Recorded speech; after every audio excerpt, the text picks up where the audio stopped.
ध्यायन् मदङ्काङ्कितो मन्मन्त्रं जपशास्त्रसम्पदमतो दास्यामि प्रज्ञेश्वरः तत्तत्त्वान्यपि बोधयामि तदनुप्राप्यो मदङ्घ्रिर्भवेत् इत्याघोषयतेव यः करचयैः तं वाजिभक्तं भजे तं वाजिभक्तं भजे। हरे श्रीनिवास गुरु राघवेन्द्र जलज्येष्ठनिभाकारं जगदीशपदाश्रयं जगती तलविख्यातं जगन्नाथगुरुं भजे।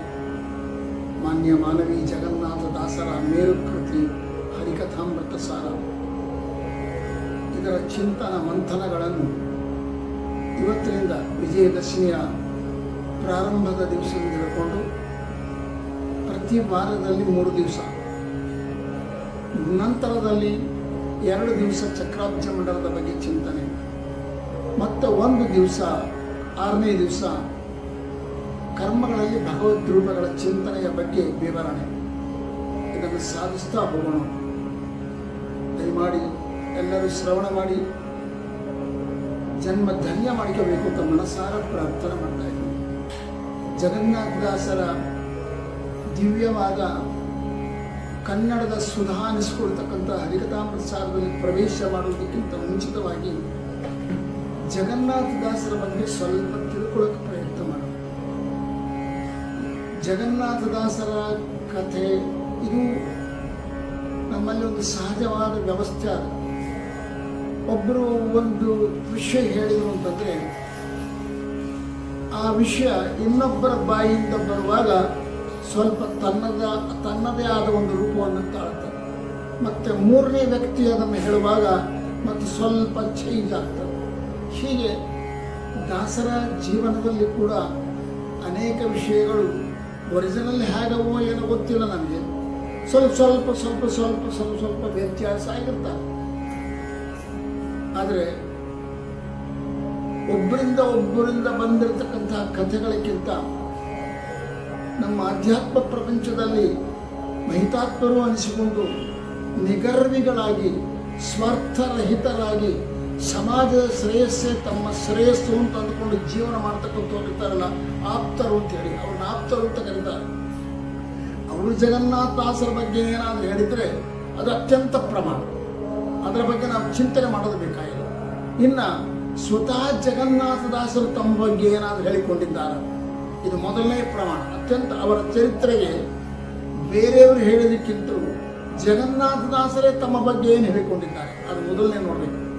ಅದಾದ ಮೇಲೆ ಅವರ ಸಮಕಾಲೀನರಾಗಿರ್ತಕ್ಕಂಥ ಗೋಪಾಲದಾಸರಾಗಲಿ, ಜಗನ್ನಾಥದಾಸರಾಗಲಿ, ಅಥವಾ ಬೇರೆ ದಾಸರಾಗಲಿ, ಅಂದರೆ ಅವರ ಶಿಷ್ಯರು ಹತ್ತಿರದಲ್ಲಿ ಪ್ರಾಣೇಶದಾಸರು, ಶ್ರೀಧ ವಿಠಲರು, ಇಂಥವರು ಜಗನ್ನಾಥದಾಸರ ಬಗ್ಗೆ ಅವರ ಜೀವನದ ಬಗ್ಗೆ ಏನಾದರೂ ಹೇಳಿದ್ದಾರಾ, ಅವರ ಗ್ರಂಥದ ಬಗ್ಗೆ ಏನಾದರೂ ಮಾತಾಡಿದ್ದಾರಾ ಅದನ್ನು ನೋಡಬೇಕು. ಆಮೇಲೆ ನಂತರದಲ್ಲಿ ಬಂದಿರತಕ್ಕಂಥ ಬಹಳ ದೂರದಲ್ಲಿರ್ತಕ್ಕಂಥವರಲ್ಲ, ಸ್ವಲ್ಪ ಹತ್ತಿರದಲ್ಲಿರ್ತಕ್ಕಂಥ ಜಗನ್ನಾಥದಾಸರ ಅಭಿಮಾನಿಗಳು, ಅವರ ಶಿಷ್ಯರು ಏನಾದರೂ ದಾಸರ ಬಗ್ಗೆ ಜೀವನದ ಬಗ್ಗೆ ಮಾಹಿತಿ ಕೊಟ್ಟಿದ್ದಾರ ನೋಡಿಕೊಂಡು ಅದನ್ನು ಸಂಗ್ರಹ ಮಾಡಬೇಕು. ಈಗ ನಾವೇನು ಮಾಡೋಣ ಅಂದರೆ ಬೇರೆ ಯಾರ ಮಾತು ತಗೊಬೋದು ಬೇಡ, ಜಗನ್ನಾಥದಾಸರ ಮಾತನ್ನೇ ಅವರ ಜೀವನಕ್ಕೆ ತರ್ಪಣವನ್ನಾಗಿ ಹಿಡಿಯೋಣ. ಅದು ಸುಳ್ಳಾಗಲಿಕ್ಕೆ ಸಾಧ್ಯ ಇಲ್ಲ. ಅವರು ತಮ್ಮ ಆತ್ಮೋದ್ಧಾರಕರಾದ, ತಮ್ಮ ಪಾದಿಗೆ ಒಂದು ರೀತಿಯಿಂದ ಜೀವಿತೇಶ್ವರರಾದ, ತಮಗೆ ಪ್ರಾಣದಾನ ಮಾಡಿರ್ತಕ್ಕಂಥ ಗೋಪಾಲದಾಸರನ್ನು ಸ್ತೋತ್ರ ಮಾಡ್ತಾ ಅವರೊಂದು ಹಾಡು ಮಾಡಿದ್ದಾರೆ. ಆ ಹಾಡು ಜಗನ್ನಾಥದಾಸರ ಜೀವನಕ್ಕೆ ದರ್ಪಣ ಹಿಡಿತದೆ. ಅವರು ಅದರಲ್ಲಿ ಹೇಳ್ತಾರೆ, ಸ್ತೋತ್ರ ಮಾಡ್ತಾ, ಗೋಪಾಲದಾಸರಾಯ ನಿನ್ನಯ ಪಾದನ ಪೊಂದಿದೆನು ನಿಶ್ಚಯ, ಈ ಪೀಡಿಸುವ ತ್ರಯ ತಪಗಳೋಡಿಸಿ ಕೈ ಪೀಡಿದೆನ್ನಾನು ನೀ ಪಾಲಿಸನು ದೇನ ಗೋಪಾಲ ದಾಸರಾಯ. ಇದು ಒಂದಂತೂ ಸ್ಪಷ್ಟ ಆಯಿತು. ಪಲ್ಲವಿಯೇ ದಾಸರ ಜೀವನದ ಬಗ್ಗೆ ಒಂದು ಮಾಹಿತಿ ಕೊಡ್ತಾರೆ. ಗೋಪಾಲದಾಸರು ಜಗನ್ನಾಥದಾಸರಿಂದ ವಂದ್ಯರಾದವರು. ಗೋಪಾಲದಾಸರಿಗೆ ಜಗನ್ನಾಥದಾಸರು ಪ್ರಣಾಮ ಸಲ್ಲಿಸುತ್ತಾರೆ. ಅದರಿಂದ ಗೋಪಾಲದಾಸರು ಜಗನ್ನಾಥದಾಸರಿಗೆ ಗುರುಗಳಾದರೂ ಆಗಿರಬೇಕು, ಏನಾದರೂ ಅವ್ರಿಗೆ ಸಹಾಯ ಮಾಡಿದವರಾಗಿರಬೇಕು, ಅಂಕಿತ ಪ್ರದಾನ ಮಾಡಿದವರಾಗಿರಬೇಕು, ಏನೋ ಒಂದಾಗಿದ್ದಾರೆ. ಒಟ್ಟಿನ ಮೇಲೆ ಗೋಪಾಲದಾಸರಿಗೆ ಜಗನ್ನಾಥದಾಸರಿಗೆ ನಿಕಟವಾದ ಸಂಬಂಧ ಅದ ಎಂಬುದು ಗೋಪಾಲದಾಸರಾಯ ನೀಯನ್ನ ಅಂತ ಹೇಳಿ ಸ್ಪಷ್ಟ ಮಾಡಿದ್ದ.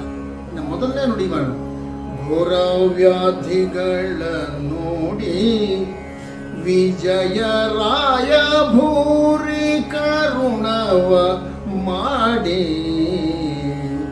ತೋರಿದರಿವರೆ ಉದ್ಧಾರಕರಂದ ದಿನಾರಭ್ಯ ತವ ಪಾದ ಸಾರಿದೆ ಸಲಹೆಂದು ಸೂರಿಜನ ಸಂಪ್ರಿಯ ಸುಗುಣೋ ದಾರುಣ ದೋಷ ನಿಜಯವ ದುರಗೈಸುದಯಂಬುನಿದೆ ನಿವಾರಿಸದೆ ಕರ ಪಿಡಿದು ಬೇಗದಿ ಗೋಪಾಲದಾಸರಾಯ.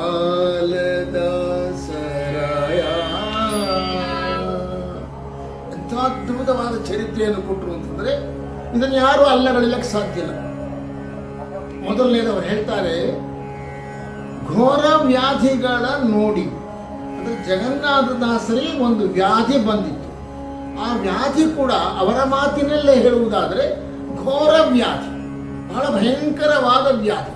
ಅದರ ರೂಪ ಏನು ಗೊತ್ತಿಲ್ಲ. ಇವತ್ತು ಹರಿಕತೆ ಹೇಳುವವರು, ಜಗನ್ನಾಥದಾಸರ ಚರಿತ್ರೆ ಹೇಳುವವರು, ಅವರಿಗೆ ಬಹಳ ಹೊಟ್ಟೆ ಸೂಲಿ ಬಂತು ಅಂತ ಕೆಲವರು, ಅವರಿಗೆ ಕ್ಷಯ ರೋಗ ಬಂತು ಅಂತ ಕೆಲವರು, ಭಯಂಕರವಾದ ಜ್ವರ ಬಂತು ಅಂತ ಕೆಲವರು. ಅದೇನೇ ಆಗಲಿ, ಆದರೆ ಜಗನ್ನಾಥದಾಸರು ತಾವೇ ಹೇಳಿಕೊತಾರೆ, ಘೋರ ವ್ಯಾಧಿ ನನಗೆ ಬಂತು.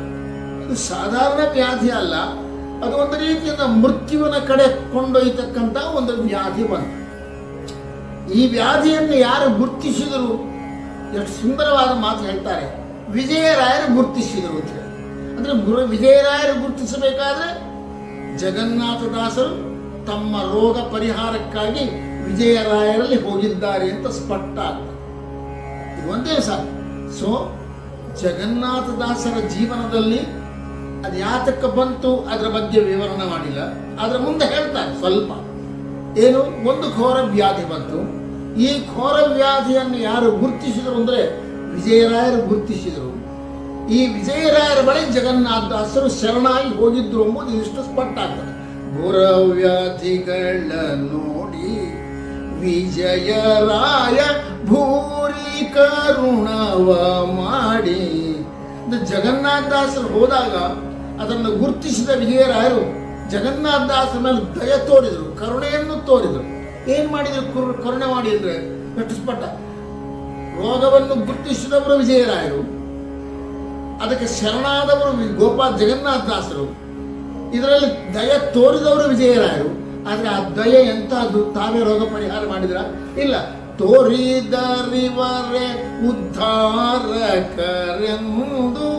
ಜಗನ್ನಾಥದಾಸರು ಹೋಗಿ ವಿಜಯರಾಯರಿಗೆ ಸರೆಂಡರ್ ಆಗಿ ನನ್ನನ್ನು ಅನುಗ್ರಹ ಮಾಡ್ರಿ, ನನ್ನ ಈ ರೋಗವನ್ನು ಪರಿಹಾರ ಮಾಡ್ರಿ ಅಂತ ಕೇಳಿದಾಗ ದಯ ತೋರಿದ ವಿಜಯಪ್ರಭುಗಳು, ಇಲ್ಲಪ್ಪ ಇದು ನನ್ನಿಂದ ಆಗ್ತಕ್ಕಂಥ ಕೆಲಸ ಅಲ್ಲ, ಇದಕ್ಕೆ ರೋಗ ಪರಿಹಾರ ಮಾಡುವ ವ್ಯಕ್ತಿ ಬೇರೆ ಇದ್ದಾರೆ ಅಂತೇಳಿ ನಿಮ್ಮನ್ನು ತೋರಿಸಿ. ಸೊ ಇದು ಒಂದು ಕಥೆ ಗೊತ್ತಾಯಿತು. ಜಗನ್ನಾಥದಾಸರಿಗೆ ರೋಗ ಬಂತು. ರೋಗದ ಪರಿಹಾರಕ್ಕಾಗಿ ಜಗನ್ನಾಥದಾಸರು ವಿಜಯರಾಯರ ಬಳಿಗೆ ಬಂದರು. ವಿಜಯರಾಯರು ಬಹಳ ದಯ ತೋರಿದರು. ಆ ದಯ ಯಾವ ರೀತಿ ಇತ್ತು ಅಂದರೆ, ನಾನು ಪರಿಹಾರಕನಲ್ಲ, ನಿನ್ನ ರೋಗದ ಪರಿಹಾರಕ ಯಾರು ಅಂದರೆ ಗೋಪಾಲದಾಸರು ಅಂತ ತೋರಿಸಿದರು ಅಂತ ಇಷ್ಟು ಸ್ಪಷ್ಟ ಆಯಿತು. ಅದಕ್ಕೆ ಅವರು ಮುಂದೆ ಹೇಳ್ತಾರೆ, ಹಾಗಾದರೆ ನಿಮ್ಮ ರೋಗ ಯಾಕೆ ಬಂತು, ಆ ರೋಗ ಪರಿಹಾರಕ್ಕಾಗಿ ನೀವು ಯಾಕೆ ಸರೆಂಡರ್ ಆದ್ರಿ ವಿಜಯರಾಯರಲ್ಲಿ ಅಂತಂದಾಗ ಅವ್ರು ಹೇಳ್ತಾರೆ ಮುಂದೆ, ಘೋರ ವ್ಯಾಧಿಗಳ ನೋಡಿ ವಿಜಯರಾಯ ಭೂರಿ ಕರುಣವ ಮಾಡಿ ತೋರಿದರಿವರೆ ಉದ್ಧಾರಕರೆಂದ ದಿನಾರಭ್ಯ ತವ ಪಾದ ಸಾರಿಗೆ ಸಲಹೆಂದು ಸೂರಿಜನ ಸಂಪ್ರಿಯ ಸುಗುಣೋ ದಾರುಣ ದೋಷ ನಿಚಯವ. ಮುಗಿತಾರೆ, ಸ್ಪಷ್ಟ ಹೇಳಿಬಿಟ್ರು. ವಿಜಯರಾಯರು ಗೋಪಾಲದಾಸರಲ್ಲಿ ಹೋಗು, ಅವರು ನಿನ್ನನ್ನು ಉದ್ಧಾರ ಮಾಡ್ತಾರೆ, ನಿನಗೆ ಬಂದ ಮಹಾವ್ಯಾಧಿಯನ್ನು ಅವರು ಪರಿಹಾರ ಮಾಡ್ತಾರೆ ಅಂದಾಗ ನಾನು ನಿಮ್ಮ ಬಳಿಗೆ ಬಂದೆ ಸ್ವಾಮಿ, ನಿಮಗೆ ಶರಣಾದೆ ಎಂದು ವಿಜಯರಾಯರು ಹೇಳಿದರು. ಅವತ್ತೇ ಬಂದಿದೆ ಅಂದರೆ ಅಷ್ಟು ಸ್ಪೀಡಾಗಿ ಬಂದ್ದಾರೆ. ಎಲ್ಲಿಂದ ಬಂದರು ಹೇಗೆ ಬಂದರು ಅದೆಲ್ಲ ಈಗ ಬೇಡ. ಒಟ್ಟಿನ ಮೇಲೆ ವಿಜಯರಾಯರ್ ಗೋಪಾಲದಾಸರನ್ನು ತೋರಿಸಿ ಜಗನ್ನಾಥದಾಸರನ್ನು ನೀನು ಅಲ್ಲಿ ಹೋಗುವಂತ ಆಜ್ಞಾ ಮಾಡಿದ ದಿವಸನೇ, ಶರಣಾದ ದಿವಸನೇ ಏನು ಮಾಡಿದ್ದೀನಿ ನಾನು ಶರಣಾಗಿನಿ. ಆಗ ನೀ ಏನು ಮಾಡಿದೆ ಗೊತ್ತಾ, ನನ್ನ ಮಹಾಪರಾಧಗಳನ್ನೆಲ್ಲ ಮನ್ನಿಸಿ. ಇದರಿಂದ ಮತ್ತೆ ಒಂದು ಅರ್ಥ ಆಯಿತು. ಜಗನ್ನಾಥದಾಸರಿಗೆ ಪ್ರಾಯ ರೋಗ ಬರಲಿಕ್ಕೆ ಜಗನ್ನಾಥದಾಸರು ಏನೋ ಒಂದು ಅಪರಾಧ ಮಾಡಿರಬೇಕು. ಆ ಅಪರಾಧವನ್ನು ಯಾರ ಮುಂದೆ ಒಪ್ಪಿಕೊಳ್ತಿದ್ದಾರೆ ಅಂತ ವಿಜಯರಾಯರ ಮುಂದೆ ಒಪ್ಪಿಕೊಂಡಿಲ್ಲ, ಗೋಪಾಲದಾಸರ ಮುಂದೆ ಒಪ್ಪಿಕೊಂಡಿದ್ದಾರೆ ಅಂತಂದಾಗ ಗೋಪಾಲದಾಸರ ವಿಷಯದಲ್ಲೇ ಏನೋ ಒಂದು ಅಪರಾಧ ಆಗಿದೆ. ಅಥವಾ ಇನ್ನೊಂದು ಚಿಂತನೆ ಮಾಡಬಹುದು ವಿಜಯರಾಯರ ಬಗ್ಗೆ, ಇವರಿಬ್ಬರ ಬಗ್ಗೆ ಜಗನ್ನಾಥದಾಸರು ಏನೋ ಒಂದು ಅಪರಾಧ ಮಾಡಿದ್ದಾರೆ. ಅಪರಾಧ ಪರಿಹಾರಕ್ಕಾಗಿ, ಅದನ್ನು ಉದ್ಧಾರ ಮಾಡಲಿಕ್ಕಾಗಿ, ಅದನ್ನು ಕ್ಷಮ ಮಾಡಲಿಕ್ಕಾಗಿ ವಿಜಯರಾಯರು ಜಗನ್ನಾಥದಾಸರನ್ನು ಗೋಪಾಲದಾಸರ ಬಳಿಗೆ ಕಳಿಸಿರುವ ಕಥಾಭಾಗ ಮೊದಲೇ ಒಂದೇ ಒಂದು ಚರಣದಿಂದ ನಮಗೆ ಸ್ಪಷ್ಟವಾಗ್ತದೆ. ಇದು ಅಪ್ರಮಾಣ ಅಲ್ಲಕ್ಕೆ ಸಾಧ್ಯ ಇಲ್ಲ. ಯಾರು ಇದನ್ನು ಅಲ್ಲಗಳಿಲ್ಲ.